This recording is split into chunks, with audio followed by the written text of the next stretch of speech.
A recent BBC article has suggested that we stop making goals altogether. The article suggests that we can't fully enjoy life if we're always focused on achieving a goal, and that we're also setting ourselves up for failure if we're not successful in what we set our minds to. In addition to that, they say that a lot of people have the goal to be happy, but being happy involves gratitude and focusing on your family, when most of us are focusing on our careers and our material things. Do you set goals? And if you set goals, do you think they are personal to your ambitions, or do you think that society has affected what you think you should be achieving? And do you think that you can be fully present in life if you're fixated on certain outcomes? Wow. That was like a big dump. I'm like thinking like, oh, okay. She wants a lot of answers. Yeah, a lot of answers. That's what I was thinking. Do I set goals? I would say that I am sometime-ish about setting goals. In the words, in the way of basically saying is, I may set a goal, but it's not hard and fast and fixed. It's something that's quite loose. And I know when you're setting goals, the more specific, the better it is, because the more like you're going to achieve it and all that kind of fun stuff.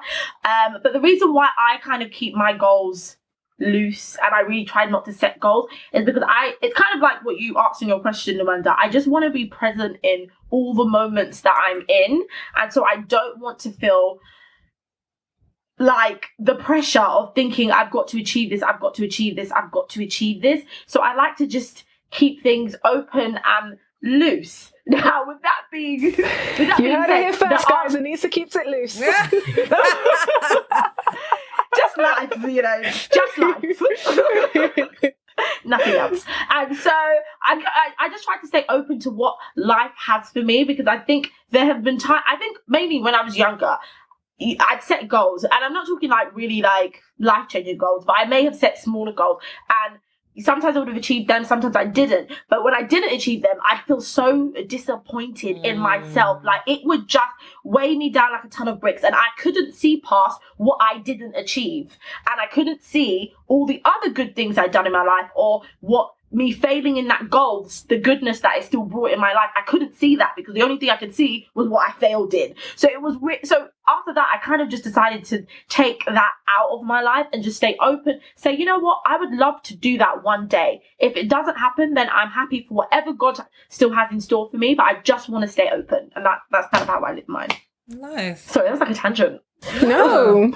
I think for me, I don't think I really started to really set goals until the past few years. Like I had kind of general things, and I think in terms of what Luanda was saying, I think it's really difficult to set the goals that you want to set without family expectation, society expectation, all these other things that will influence you. Because I would say for me, like my parents had goals for me, and they weren't bad goals. Like they wanted me to go to university. Like in church, they were kind of, in my faith, there is an expectation or a goal to be a certain type of person, someone who lives with love and integrity. But then sometimes there can be the flip side of that in terms of, whereas my parents' goal was for me to go to university, it also was like there were certain subjects that they didn't want me to study. And those were some of the subjects that I wanted to study.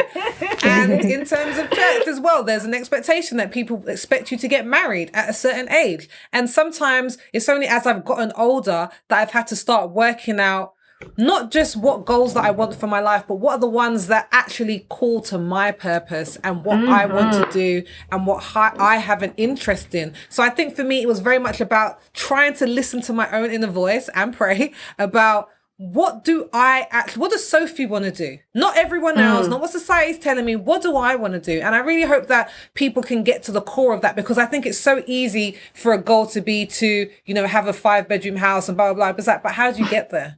Like, what do you actually want to accomplish? Do you want to do something positive in the world, or do you just want to have lots of things? Yeah. I think I've actually found what works for me. I think I believe in setting intentions, but I also believe in being present as well.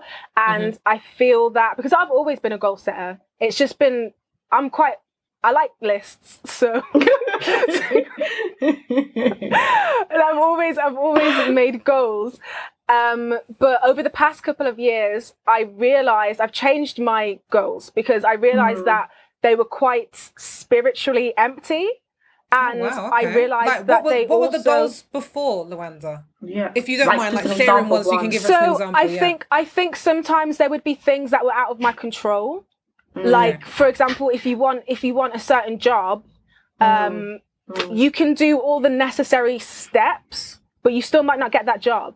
But it doesn't mean, like I said, like Anissa said, oh, you feel that weight of disappointment. It doesn't mean that you've done anything wrong. Or sometimes we plan the things that make sense for us, but the universe has a different idea. And it's always a better option. So I think sometimes I would be fixated on, oh, I need this, this, this, and this. Because I used to get so pressed on age.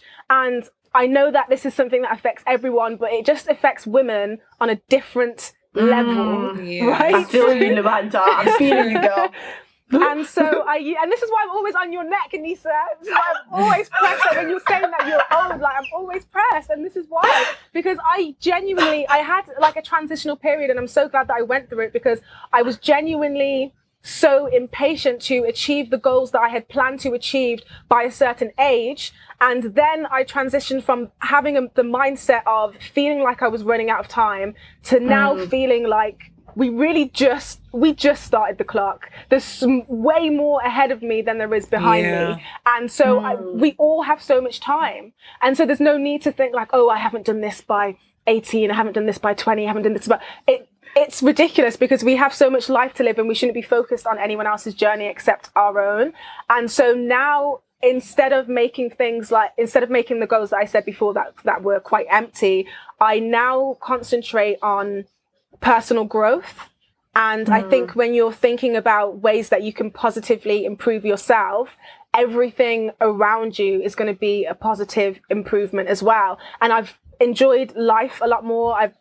I've experienced like a level of patience that I've never had in my life, and perspective that I've never had, from having this new mindset and from just controlling only the things that I control, which is myself, and working on myself, making smart decisions for who I am. And like you said, Sophie, what aligns with your purpose, instead of thinking on the more, materialistic end of, I feel like all of my goals were just to do with acting before. And now, I want to learn new languages. I want to be more intelligent. I could go on. But to pick up on the age thing, Luanda, because obviously me and you are always going back and forth about the perception of our age. Oh boy, and you're both in your 20s, it's a joke. Thank you, Sophie.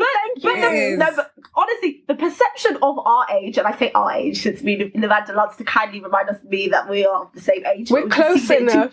Yes, we perceive it in two different ways. Yes. The perception of our age is kind of the reason how I landed up about the trying to be loose with goals, because it's almost as well as what you were saying, Sophie, about society. It's just like, okay, so you think by a certain age you should have achieved X, Y, and Z, and when you don't, it's like, oh my gosh, like what am I doing? And sometimes I do feel like an intense pressure to be like, I don't have that much time. And even though I know I have so much time ahead of me, the time I have ahead of me still has a bit of an asterisk on it, because when I'm thinking about it, it's like, okay, if I get married and, he wants me to lay down and have a child for him or whatever, that's going to take X amount of time away from me achieving the goals that I want, because maybe I might be achieving another goal of motherhood. But say, for example, my goal wasn't motherhood, it was something else. I've now got to take time out of that goal to do the motherhood thing for at least 9 months, because I'll be physically unable to chase my goals. So now that I'm at my age or our age, I am fully conscious of,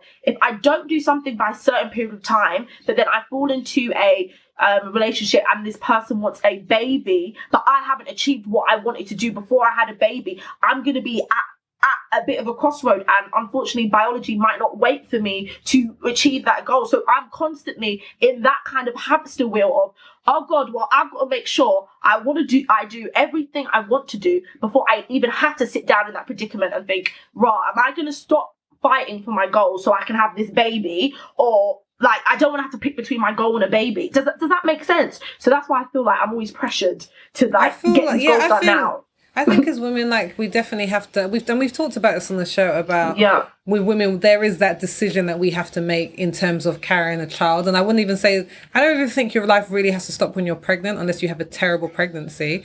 but in general, it's the bit afterwards Lord. when they're literally this young child that who newborn. solely depends on you. They Latched on they can't do anything. And it's about, I think that's why when we talk about goals, I think it was an article in BBC when it was talking about to focus on the process rather than the outcome. Because like when we focus on outcomes, like, then what we do is we work so hard to get the outcome that we miss all the things along the way that we could have been enjoying, all the things that could have taken us on a different path to where we want to get to. But we were like, no, it has to be this way because I've done my 10-step plan and that doesn't fit into it. And I feel sometimes it can be about having a sense of control. Like if I have the plan and I follow the plan, then I can control what my outcome is. But as Luanda says, life will show you that we have no control over anything. So we have to try and enjoy the process of getting to where we're going to, but then also not hold it too tightly that if it changes,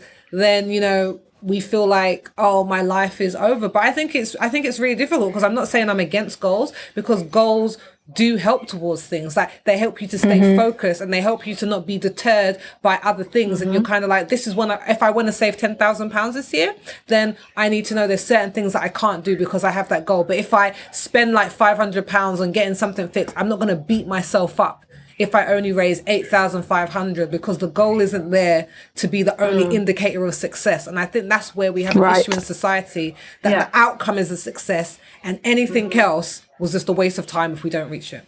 Yeah, I feel that. I feel like being receptive and being present is one of the most significant and important things that we can do as people, because, we keep talking about young people growing up and then being different people. Sometimes we just keep the same goals that we had when we were 8 and we don't change them, even though we as people have changed, and we need to continuously reassess our journey, especially as creatives, because this took me a really long time, but I've always been an actress, and it took me a really long time to accept myself as other subgenres of creative, because now when someone asks me what I do, I say I'm a creative. I don't even say I'm an actress anymore. Like I will say, oh, I'm a creative, that performs or that writes and that does this, and I will get specific if they ask me.